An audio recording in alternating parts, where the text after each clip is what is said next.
Nous sommes tout juste quelques heures avant l'intervention militaire à Bamako ce mercredi 21 mars 2012.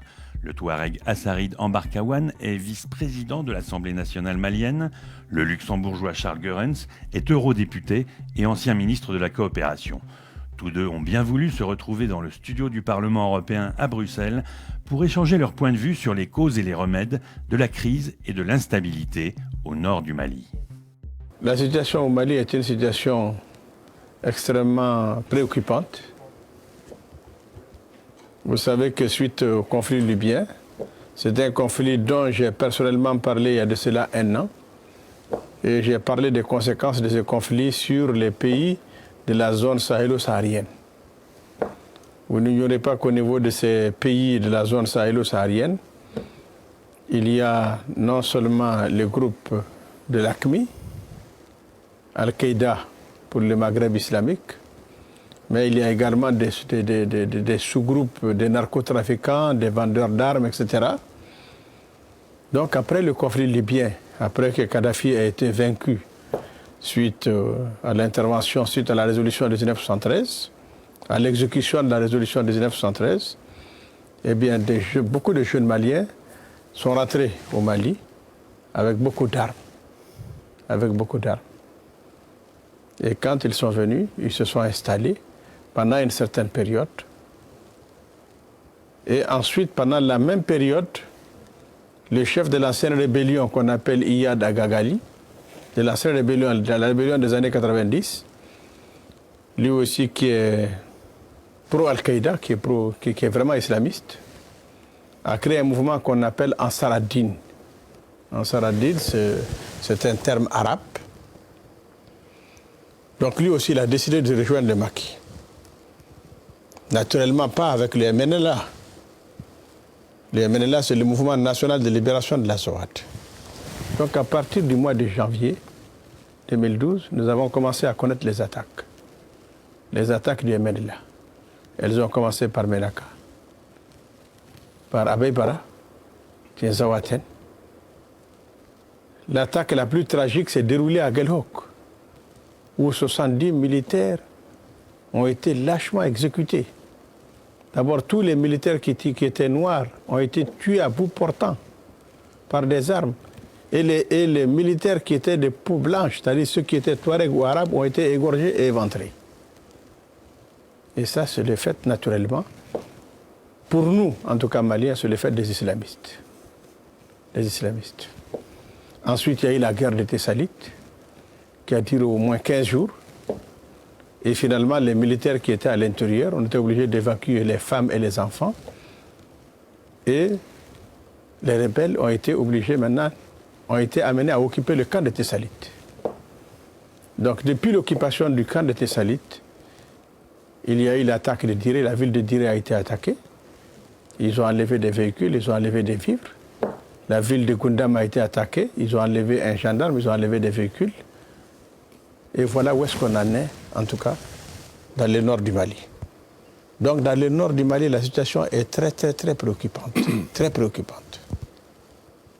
Donc voilà ce que je tenais absolument à expliquer.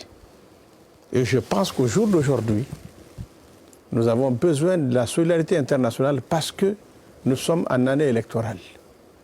Nous avons prévu les élections présidentielles pour le 29 avril jumelées avec les élections référendaires. Et nous avons prévu les élections législatives pour juillet 2012. Nous avons besoin de la solidarité internationale, de la communauté internationale, pour nous permettre non seulement de ramener la sécurité et la paix dans notre pays, sur l'ensemble du territoire de notre pays, mais organiser également des élections crédibles et transparentes afin d'avoir des institutions extrêmement fortes dans notre pays. Très bien, merci d'avoir donné cet éclairage sur votre pays après la situation post-Kadhafi. Vous avez raison de souligner notamment la fragilité de la région nord du Mali, que je connais particulièrement bien, étant donné que j'étais en mesure d'initier des projets de développement dans la région de Kidal notamment. On sait à quel point cette région manquait de tout. Néanmoins, on a contribué en quelque sorte à lui donner quelques moyens de subsistance et un début de développement durable. Donc ça, c'est extrêmement important. Ouais. Je persiste à croire que la lutte contre la pauvreté est un des premiers moyens, certes pas le seul, mais un des premiers moyens à prévenir les actes terroristes, les crimes organisés transfrontaliers, et j'en passe. Donc vous avez décrit la situation au Mali, qui est en fait la conséquence, la suite, j'allais dire presque logique, aussi tragique que ça puisse paraître, des événements en Libye. Mais en fait, l'insécurité concerne toute la région sahélienne. Absolument. Alors ma question est de savoir qu'est-ce que vous allez faire au niveau du Mali et aussi au niveau des autres pays de la région ouest africaine, au niveau de la CEDEAO, qui est très bien organisée, qui a des institutions qui fonctionnent, qui a des structures politiques qui permettent des rencontres assez rapides entre dirigeants, entre ministres des Affaires étrangères. Donc, toutes les conditions sont structurellement réunies pour aborder la situation assez rapidement. Et puis, je crois qu'il faudrait aussi s'entretenir sur la façon dont l'Europe pourrait être une partie de la solution. On n'a rien à vous imposer, mais nous avons des enseignements à partager avec votre région, étant donné que le fonctionnement institutionnel, le chantier qui est toujours en construction dans votre région ressemble très étroitement au chantier qui est toujours en construction dans l'Union européenne. Absolument. Donc il y a là des parallélismes en ce qui concerne l'établissement de structures. Donc je crois que nous sommes des partenaires naturels. Et qui plus est, comme nous sommes des régions voisines, nous avons intérêt à aborder ces questions en commun. Qu'attendez-vous de l'Europe? Qu'est-ce qu'elle doit faire? Qu'est-ce qu'elle ne doit pas faire? Quelles sont nos limites d'action? Comment vous envisagez ce partenariat avec l'Union européenne? Parce qu'il y aura une réunion des ministres des Affaires étrangères à la fin de cette semaine sur la situation au Niger. Mais enfin, je crois qu'on ne peut pas extraire le problème du Niger de l'ensemble des problèmes de sécurité qui se posent dans la région. Dans la région, absolument. Bon, au niveau de l'Union européenne, naturellement, au niveau de l'Assemblée parlementaire paritaire, nous avons reçu le soutien du bureau de l'Assemblée parlementaire paritaire par l'intermédiaire du bureau, le coprésident Louis Michel et M. Combo. Nous avons déjà cette déclaration entre nos mains. Et je pense que nous attendons beaucoup de l'Europe. Parce que si jamais la sécurité ne revenait pas dans notre pays, si l'Union européenne ne nous aide pas à ramener la sécurité, à contrôler véritablement l'ensemble de notre pays, l'ensemble de nos frontières, eh bien voilà une démocratie qui va véritablement souffrir, qu'on risque de perdre. Et c'est une des démocraties les plus exemplaires du monde. Et je crois que ça, l'Union européenne a l'habitude de le dire. Donc nous attendons que l'Union européenne nous soutienne.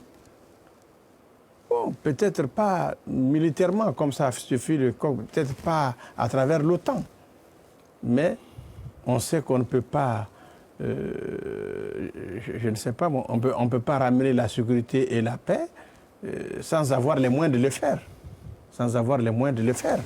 Donc il nous faut des moyens pour nous permettre vraiment de contrôler l'ensemble de notre territoire. Oui. Ceci est déjà programmé par la CEDEAO, par l'Union économique et monétaire ouest-africaine. Et je dois vous dire que le Conseil de paix et de sécurité s'est réuni hier matin à Bamako. Et au cours de cette rencontre-là, l'Union africaine a décidé d'apporter tout son appui au Mali afin que vraiment la paix, la cohésion, la sécurité reviennent dans ce pays-là.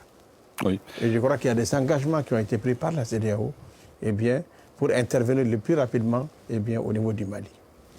Voilà. Ça me paraît très intéressant d'un point de vue politique, mais je crois qu'il faut entrer un peu plus dans la phase concrète de la réalisation. Moi, j'aimerais en savoir un peu davantage sur les projets en cours. Pour lutter contre les menaces qui font l'objet de notre présent débat, il faut bien entendu faire une analyse commune, de préférence une lecture commune de tous les pays qui composent soit l'Union économique et monétaire ouest-africaine, soit la communauté CEDEAO. Des États de l'Afrique de l'Ouest. Donc les deux doivent avoir une lecture commune. Est-ce que les moyens pour assurer cette lecture des problèmes de la région est suffisante? c'est à vous de nous répondre. Est-ce que les mécanismes mis en place sont suffisants pour échanger des informations? Il faut recueillir quand même les informations un peu partout pour voir quelles sont les tendances, comment les problèmes s'inscrivent dans la perspective. Ensuite, assurer qu'il y ait un échange sécurisé des données entre autorités centrales. Ensuite, il faut voir si les autorités centrales ont à leur disposition les ressources humaines, les spécialistes en matière de sécurité, les gens sur le terrain pour appréhender, ensuite pour contrer les menaces de crimes organisés, de trafic de drogue, de lutte contre le terrorisme. On sait à quel point c'est difficile. Ce n'est pas seulement une question de produit intérieur brut. Sinon, si c'était ça le problème, en Europe, il n'y aurait plus ces problèmes. Hein. Voilà, donc je crois qu'il y a absolument là une capacité à faire naître, j'allais dire, ex nihilo, parce que vous n'étiez jamais confronté à ce genre de problème, et maintenant ils prennent une envergure régionale. Je crois pouvoir dire aussi, et vous pouvez me le confirmer ou l'infirmer, que les chantiers au niveau de la sécurité en Afrique avancent assez bien, mais est-ce qu'ils sont suffisants? Je pense notamment à Addis Abeba, avec le siège de l'Union africaine, et puis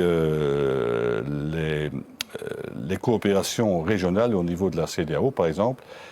Est-ce qu'elles sont suffisantes à ce stade pour dire que l'Afrique est en mesure de prendre en main sa propre sécurité, à l'échelle continentale et aussi à l'échelle régionale? Moi, je crois que, très sincèrement, l'analyse de la situation a été faite. Parce que je voulais vous dire que les MNLA, le Mouvement national de libération de la Zawad, tient absolument à la partition du Mali. Ce que la communauté internationale refuse systématiquement. L'Union européenne a déjà fait un communiqué à travers Mme Ashton, le service d'action extérieure, pour dire qu'il n'est pas question de remettre en cause l'intégrité du territoire du Mali et qu'ils n'accepteront jamais la remise en cause de l'intégrité territoriale du Mali. Ça a été fait par les Nations Unies, ça a été fait par l'Union africaine, ça a été fait par la CEDEAO, ça a été fait par l'UMOA. Donc l'analyse de la situation a été faite par l'ensemble. Toutes ces organisations sont venues au Mali. Les Nations Unies sont venues au Mali, la CEDEAO est venue au Mali, tout le monde est venu au Mali pour analyser la situation. Donc au jour d'aujourd'hui, la CEDEAO sait véritablement, et l'UMOA savent véritablement de quoi il s'agit. Nous avons mis en place un état-major commun de tous les pays concernés. La Mauritanie, le Mali, l'Algérie, le Niger et le Burkina Faso.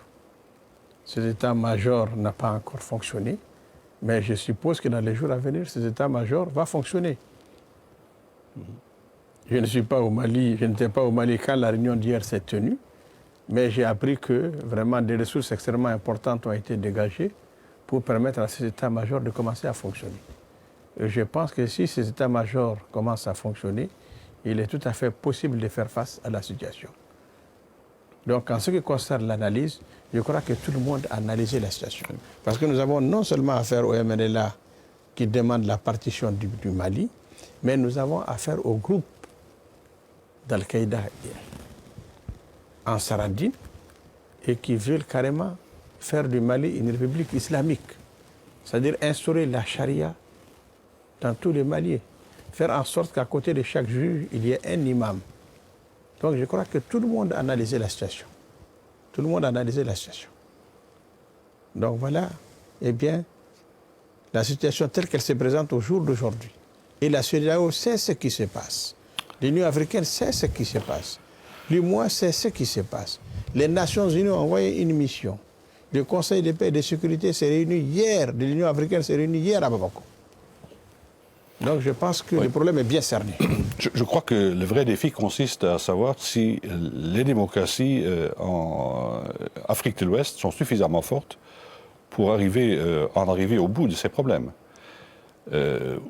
Si les démocraties ne sont pas suffisamment fortes, c'est la force qui va imposer un nouvel ordre. Ouais. Je crois pouvoir dire que... Enfin, je vous interroge sur les moyens spécifiques que peut apporter le Mali dans la présente situation. Si j'ai bonne mémoire, vous avez, grâce à des capacités typiquement africaines, réussi à surmonter un conflit qui a été très douloureux. Absolument, les conflits des années 90. Je me souviens d'avoir visité la place, je crois que c'était à Tombouctou. Oui, la place de la Flamme de la Paix. Où, sous l'initiation de votre président Konaré, on avait brûlé les armes qui avaient été enlevées aux rebelles. Donc, est-ce que le dialogue peut encore apporter une solution ? Est-ce qu'il y a moyen de raisonner la population qui commence à se fidéliser peut-être avec l'un ou l'autre groupe terroriste? Est-ce qu'il y a encore moyen de ramener la population qui est en proie à ces mouvements dans une, disons-le, dans une logique de dialogue, dans une logique de coopération, ou est-ce que vous avez l'impression qu'il serait déjà trop tard? Vous savez, je crois que la population, d'après ce que je sais, n'a pas véritablement commencé à se fidéliser avec les groupes armés. Parce que les groupes armés sont toujours retranchés dans la colline. Et pour la plupart du temps, les combats se font à des distances de 25 km. Là, vous êtes formel, il n'y a pas de fidélisation Il n'y a pas de fidélisation des populations. Et je vais vous dire une seule chose. C'est que les régions de Tombouctou, Gao et Kidal, enfin surtout Tombouctou, Gao, ces populations sont peuplées essentiellement de sédentaires, de Songhouis et de Peuls, qui constituent les 2/3 de la population. C'est-à-dire que si vous prenez toute la population touareg avec la population arabe des 3 régions réunies, mais elles font peut-être le tiers de la population de l'ensemble des 3 régions. Des 3 régions. Donc il est extrêmement difficile de fidéliser la population.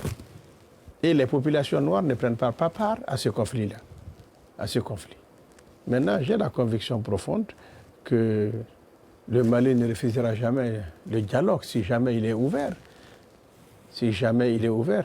Et si jamais il y a des médiateurs crédibles. Et si jamais il y a des interlocuteurs crédibles. Au niveau des MNLA, si le Mali a des interlocuteurs crédibles avec des médiateurs crédibles, j'ai la conviction profonde que le président de la République du Mali voudrait privilégier le dialogue au détriment de la guerre. Oui. Ça génère la conviction profonde. Très bien. Si je vous ai posé la question de savoir s'il y a une fidélisation, c'est parce que je crois savoir que ces mouvements terroristes se greffent sur des rébellions déjà existantes ou en éclosion. Donc, d'une certaine façon, la population rebelle contre les régimes en place est le terroir fécond pour le développement donc, de ces menaces à la sécurité. Donc je crois que l'interlocuteur privilégié des pouvoirs centraux, ce sont les populations qui sont en proie et qui sont tentées par des positions plus dures. Donc la question est de savoir, est-ce qu'on peut encore, j'allais dire, les raisonner? Je dirais plutôt, est-ce qu'on peut encore, dans le dialogue... Je ne pense pas que les populations soient encore dans le conflit. Ça dit que les populations, c'est quoi? Ce sont les fractions nomades, ce sont les villages, ce sont les villages dans cette zone-là. Et je ne pense pas encore que les chefs de fraction ou les fractions soient encore impliqués dans les conflits. Les conflits concernent des groupes armés qui ont des fractions, qui sont issus des fractions,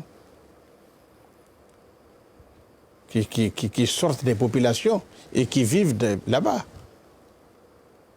J'ai la conviction profonde que même si demain nous engageons le dialogue, nous n'allons pas l'engager avec les populations autochtones, les populations qui sont à Kidal, ou qui sont à Gao, ou qui sont à Tombouctou.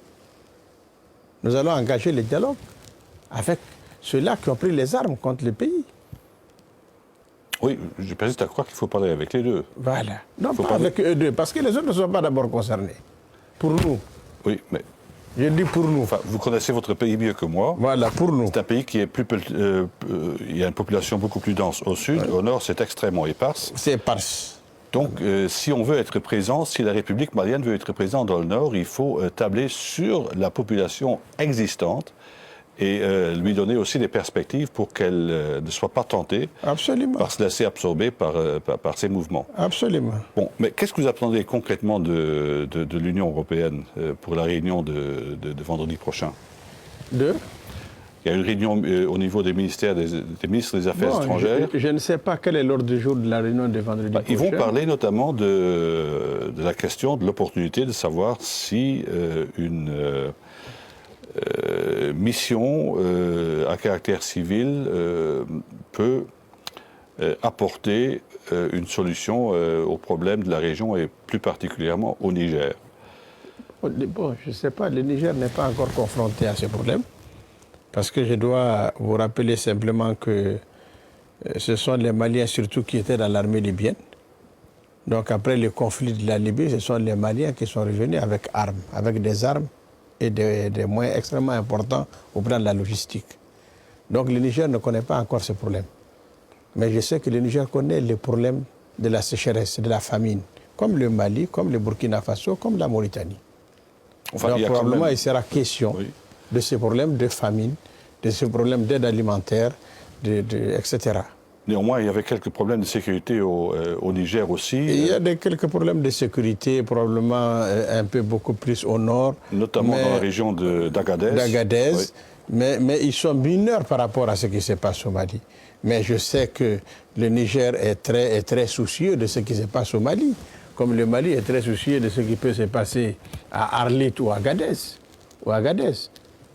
Donc dès l'instant que le Niger va être interrogé, j'ai la conviction profonde que le Mali et le Niger parleront d'une seule voix pour demander l'appui de l'Union européenne afin de ramener la paix et la sécurité dans le nord du Mali.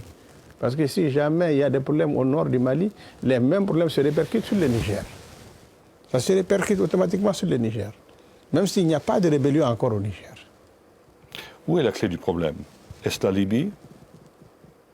Mais la Libye a des problèmes internes encore. Oui. La Libye a des problèmes internes encore. La Libye n'arrive pas à se relever du conflit.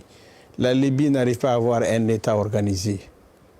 Maintenant, il faudrait que les pays, les pays qui sont là, qui ont des États assez forts, nous aident. Notamment l'Union européenne, notamment l'Algérie, notamment la Mauritanie, notamment le Burkina Faso. Ces pays-là peuvent nous aider. Ils peuvent faire en sorte qu'on puisse prendre langue avec les jeunes du MNLA, avec le MNLA et avec Ansar ad-Din, voir à peu près comment nous pouvons parler. Mais parler sur des bases tout à fait saines. Parler sur des bases saines, c'est-à-dire exclure un certain nombre de choses qui sont inacceptables pour notre pays. Parce que la partition du Mali est une question inacceptable. Inacceptable. Je crois que ça, c'est une question autour de laquelle il faut se mettre d'accord dès le départ. Donc je pense que l'Union européenne peut nous aider. Oui, je suis sûr, mais je crois qu'il faut que ça se fasse dans le partenariat. Voilà, dans un partenariat. Et il faut que toutes les actions que mène l'Union européenne soient pleinement assumées, acceptées et assumées par la partie africaine. Sinon, on sort d'un logiciel qui